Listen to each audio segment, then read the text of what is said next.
ሰላም እንዴናችሁ? በያላችሁበት ሁሉ ነገር ሰላም ነው። አሸና እንዲያላችሁ እሞኝላችሁ አለ ቤስቲስ ጎንዶሉ ማታችሁ ላይክ እና ሼር እያደረጋችሁ ሐሳቦቻችሁን ለብዙዎች አካፍሉ። ለዚህም ከልቤ አመሰግናችኋለሁ። ዛሬ ወደ ሚዛናችን ይዘንላችሁ የመጣን እንግዲህ የአንሶላና የፓንት ታሪክ ለሽቀጥና ለገበያ ያቀረቡ እህቶቻችን ታሪክ ጉዳይ ነው። እንግዲህ ሰሞኑን እጅግ በጣም መነጋገሪያ የሆነችው ጽዮን ጉርማ ከታሪኳ ከትዳሯ ይልቅ ወሬዋ በጣም የረዘመ ነው። 17 ክፍል ነው ያወራችው። የስድስት ወር ትዳር 17 ክፍል ነው የተወራው። 50 ዓመት ራሱ ተኖሮ 17 ክፍል አይወራም። እና ከትዳራችሁ ታሪካችሁና ወሬያችሁ የረዘመ ሴቶች ብትረጋጉ ጥሩ ነው እላለሁ። እና እጅግ በጣም አስቂኝ ነው። ስቶሪ ታይም ብሎ ደቅ ይላሉ። ቡና ምናምን ይዘው ለምን በጀረኪና በእንስራ ሙሉ ለምን ጠላ ይዘሽ ወሬሽን አትፈጭም? የኔ እናት አንቺ መልአክ ነበርሽ፣ ቅዱስ ነበርሽ፣ ትሁት ነበርሽ፣ ልዩ እግዚአብሔር መልአክ ነበርሽ። እና ሰውየው ጭራቅ ነበር። እንዲህ ያለ ታሪክ ጭራቅ ቀርታ ምን አናኖርሽ? ማንጉሮሮሽን ይዞ አስገድዶ አንከባለን እንዴ እየጎረፈን እንዴ የሳቢቴ ፉዞ ሴቶች ቁጭ ብለው ያስዶንቃል በጣም።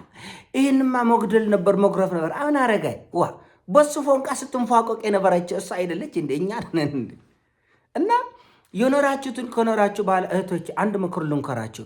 የፓንትና የአንሶላ ታሪካችሁን ለገበያ በመሸቀጥ ለመፈመስና እሱን ተከትሎ ማስታወቂያ ለመስራት የምታደርጉት መንደፋደፍ አሳፋሪ ነው። ነውረኝነት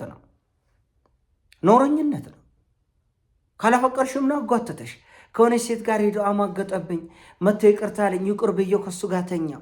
እንደገና ሄዶ ከሆነች ሴት ጋር ተኛ፣ እንደገና ይቅር ተባባልንና እንደገና ከኔ ጋር ተኛ። እንደገና ይሄ የሴተኛ ዳሪ ታሪክ ነው። ምንድን ነው የምታወሩት?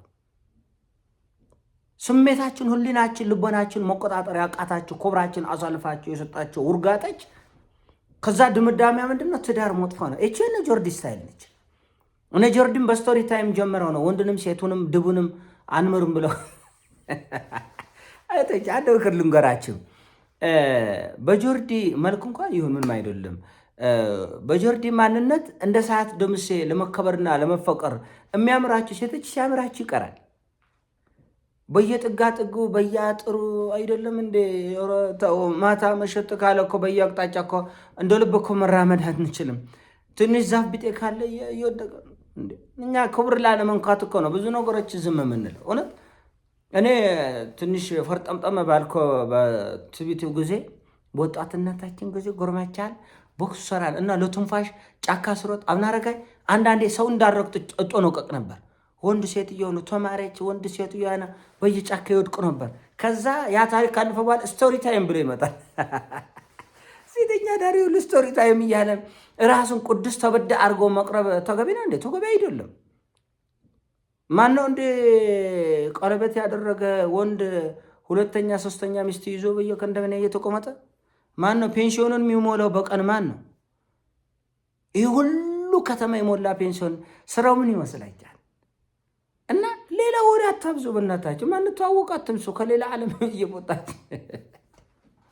እውነት በጣም ጭዌያችሁ የማይጠገብ ጭዌ ነው። እና እንተዋወቃለን፣ ታውቁናላችሁ፣ እናውቃችኋለን። በልኩ ለመኖር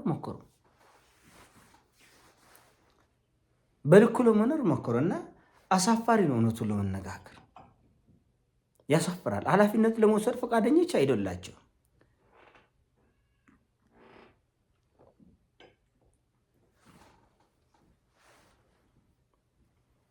ይህን ታሪክ አሁን እሱ ያወራችን አይነት ታሪክ የ60 ዓመት የ70 ዓመት የ80 ዓመት እናት አሮጊት ቢያወሩት እንኳን ምንም አይደለም።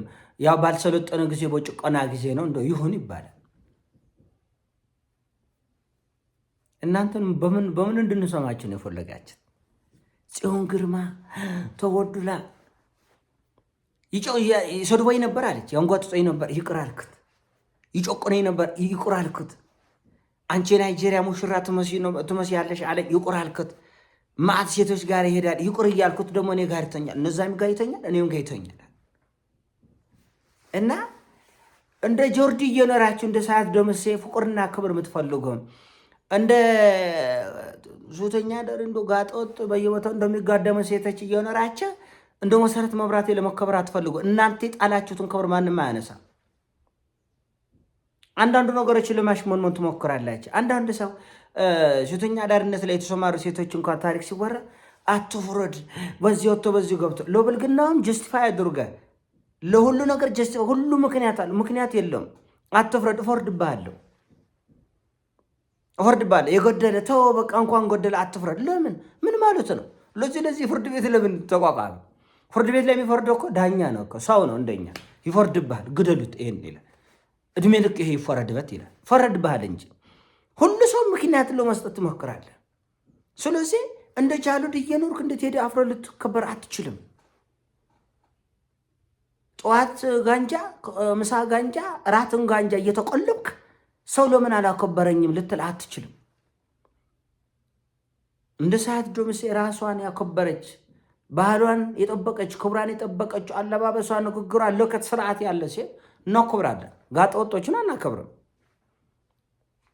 ይቅርታ አለኝ ይቅር አልክት። ኧረ አንቺ የፍቅር አማልክት እነዚህ ፎዞ ሴቶች አንድ ላይ ተሰባስበው የሚጫወቱት ጭዌ አስቂኝ ነው። ዝም ብለህ ከውጭ ደ ስታይ አንቺ ምን አጥፍተሽ ነው ይሄ ሁሉ ከበደለሽ? ይሄ ሁሉ በደል በምን አስረሳሽ? አንድ ሰው እየተበደለ እየተጨቆነ እንዴት ይህ ሁሉ ጊዜ ቻለ? አንድ ቀንም እኮ ከባድ ነው። እኔ ለምሳሌ እንደዚህ አሁን በእኔ ላይ አንድ ሴት አማንጎጠች ቢባል እንዴ ለምን ሰማይና ምድር አይጣበቅም? ለአይኔ አልፈልግም፣ ለአይኔ ማየት። ለምን? የተከበርክ ስለሆንኩ ነው። ራሴ ስለማከብር ነው ምን እያለሁ እና የራሳችሁን ጉድለትና መንፏቀቅ ፍቅር ያዘን ስትሉ ስትንፏቀቁ በፎንቃ ሰፈር አይበቃም። እናት አባት አይሰውም አይደለም። ሴት ዛሬ በየቦታው በየጥጋጥጉ ውርጃ የሚያስወርዱ ሰውነታቸው በደም እየተጨማለቀ ለብዙ በሽታ የሚዳረጉ እህቶቻችን የእናት አባት ምክር ያልሰሙ ናቸው። ወንድም ሲመክር ትሰማለሽ እንደ እህት ጓደኛ ይሄ ኮሌ አይሆንሽም ሲል መች ትሰማላችሁ? ጽዮን ምን አለች? ለእናቴም ለአባቴም ይሄ ሁሉ ጉዳይ አልተናገርኩም። ለምን? የምትሰራን ስራ ስለምታውቅ፣ ቤተሰብ ስለሚያውቅ። ቤተሰብን ለምን ደበቅሽ? ተመልከቱ። ቤተሰቡ የማያውቀውን ታሪክ ነው አሉ እናንተ እያጫወትክ ያለት ነው የምትለው። የፈጠራ ታሪክ ነው፣ የልብ ወለድ ነው፣ ተረት ነው። እንደ ጆርዲ እየነራቸው እንደ ሳያት እንደ መሰረት መብራቴ አክብርን አፍቅርን አድንቀን ምን ስራቸው ሸቀጥ አይቀርብም። ያንሰላ ታሪክ የፓንት ታሪክ ሸቀጥ በመሸቀጥ ለመፈመስ ነው የምትፈልጉ እናንተ። አይሆንም። አሱ የኖራችሁትን ኖራችሁ ስትለያዩ ተለያያቸው። በየዩኒቨርሲቲ ተማሪዎች ነበር። ምን ጉዳጉድ እንደነበር እናውቃለን እኛ። በየሳሩ በየቅጠሉ በየምናምን ለመናገር የሚሰቆጥጥ ነገር አለ እንዴ። አንዳንድ ዩኒቨርሲቲዎች እኮ ማታ እንደ ከብት እረኛ የሚያሰማራ እኮ አለ። ተነስ አተ እያለ ይሄ ሁሉ ታሳልፍና ስቶሪ ታይም ብላ ጀበና ሙሉ ቡና ይዛ ወሬ ይዛት መጣች። ከትዳራችን የወሬያቸው ርዝመት እኔ የሚያስደንቀኝ ርዝመቱ ትዳራቸው 6 ወር ነው። የ100 ዓመት ያወራሉ፣ የ50 ዓመት። ከዛ ቢጤዎቿ ደግሞ ፉዞ ሴቶች ይሰበሰብና መግደል ነበር። እኛ እኮ ለምሳሌ ጸጋ ተልኮሰከሰች የሀገሪቱ መሳቂያ መሳለቂያ ነበር። ወንድ ተበደልኩ ሲል መሳቂያ መሳለቂያ ነው። ያ ወሽመጤው የተቆረጠው ሰውዬ መሳቂያ መሳለቂያ ነው። እናንተ ስትበደሉ ግን የሀዘን ቀን ይታወጅላችኋል። ይህ የፍቅር ታሪክ ነው፣ የራሳችሁ ጉዳይ ነው፣ አያገባ ነው። እንደውም ከዚህ በኋላ በዚህ በፍቅር ታሪክ ምናምን እኮሌ ሁላችንን የምንወንገጥ እንደውም አያስፈልግም። አልነበርንም፣ በቦታ አልነበርንም። ስንት አርቲስቶች አገር ካስለቀሱ በኋላ ሄዶ ተቃቅፏል። እሱ እንዲበድለኝ ሂዶ ይጣበቃል። እና አሁን በእርግጠኝነት የጽዮን ግርማ ወንድ አግብቷል፣ ልጅ ወልዷል፣ ጥሩ ስራ ጥሩ ኑሮ ይዟል። አሁን ለመበጥበጥ ነው ይሄ ጥረት የሚደረገው። እና የመጨረሻ መልእክቱ ከዚህ ስቶሪ የምትማሩ ትዳር ግድ አይደለም ነው። ታዲያ ምንድን ነው የሚሻለው ሲባል ያው ከዛም የሰው ባል እየነጠቅሽ በየጥጋጥጉ ነው ጭዌ ነው በቃ እናግባ የሚሉ ሴቶች በየጥጋጥጉ ተሳሳትኩ። እንዴቶች የለም ሰፈራቸው ተመላላሽ የሚያስተናግደው የሉም በየኮንዶሚኒየም የለም በየሰፈሩ። እስቲ እናንተ የምታውቁት ካለ እስቲ ኮሜንት ላይ ጻፉ። እና እባካችሁን አስረግጬ እነግራችኋለሁ፣ እንደ ጆርዲ እየኖርሽ እንደ ቡና ቤት ሴት እየኖርሽ እንደ ሳያት ዶምሴ አክብሩን።